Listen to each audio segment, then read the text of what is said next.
call the Honourable Mr Simms. Thank you, Mr President. I move the motion standing in my name. Seconded. The Honourable Mr Simms. Thank you. Mr President, this motion is noting that last week, the 1st to the 7th of September, was Asthma Week, with a focus for 2023 being on how healthy is your home. It acknowledges that the report released by Asthma Australia in 2023, titled Homes, Health and Asthma, found that many Australians are exposed to asthma triggers in their home, including emissions from gas appliances, mould and pets, such as dust mites. 50% of Australians have mould or dampness in their home in the last 12 months. 48% of Australians use a gas cooktop, even though cooking with gas is estimated to be responsible for up to 12% of the childhood asthma burden. And 1/4 of Australians are not happy or are unsure about the air quality inside their homes. And it's calling on the government to take some action in relation to that. In particular, it calls on the Malinauskas government to ban gas connections to new homes. Members of this place will recall that I have a bill before this parliament that would ban gas connections from 2025. It's also calling on the government to implement minimum efficiency standards for rental homes, to support people on low incomes to transition to efficient heating and cooking appliances, and to develop educational programs to support people in preventing pests and mould to improve asthma outcomes. In terms of a bit about asthma, Mr President, it's a condition that impacts the lives of many South Australians. According to Asthma Australia, 1 in 9 people in Australia have asthma, and South Australia has the highest rate in the country. That's at 13%. It's a condition that has no boundaries. It affects people of all ages and all walks of life. This year's theme, How Healthy is Your Home, really invites us to focus on the relationship between the home and the communities in which we live and asthma. The air we breathe is essential to good health and well-being, and the recent report from Asthma Australia really highlights that nexus between conditions in the home and health conditions like asthma. And this, Mr President, leads me to highlight some of the problems with gas. Research has shown a clear link between exposure to indoor gas emissions and an increased risk in vulnerable people, such as children and older people. Gas emissions are estimated to be responsible for up to 12% of all childhood asthma, and the presence of many gas appliances at homes is exacerbating the problem.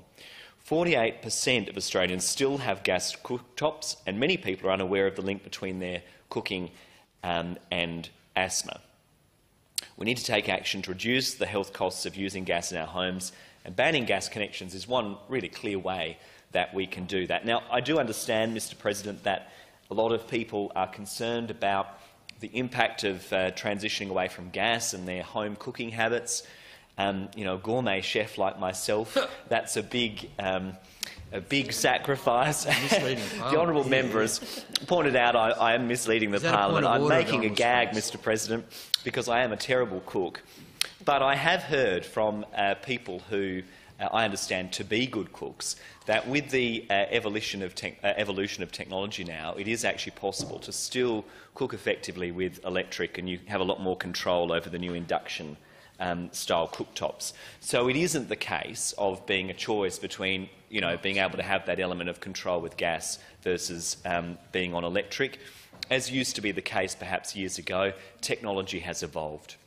Instead of having gas connected to new properties, we need to be encouraging the adoption of electric cooktops which produce fewer indoor pollutants and are cleaner and a safer alternative.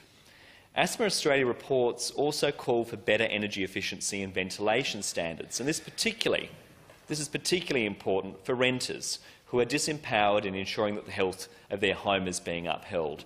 We know, of course, that renters are often in a situation where they are at the mercy of the landlord, and if they have a problem with asthma, they're often powerless to be able to get the landlord to take the steps necessary. Hopefully that will be something that the Malinauskas government will remedy when it finally brings its next tranche of reforms to this House for consideration. By ensuring there are minimum standards for rental properties and social housing, we can give those people more security that their home is not going to have adverse impacts on their health. People on low incomes also need to be given support to make a transition away from asthma triggers, and be able to access more efficient heating and cooking appliances. And that's one of the reasons why the Greens have been calling for the government to follow the lead of other jurisdictions like the ACT and actually make subsidies available to support people to make that transition. Access to affordable energy-efficient options can improve indoor air quality while reducing energy costs. This support can come in the form of subsidies, incentives or community grant programs aimed at providing these vital upgrades for people in our community that need them most.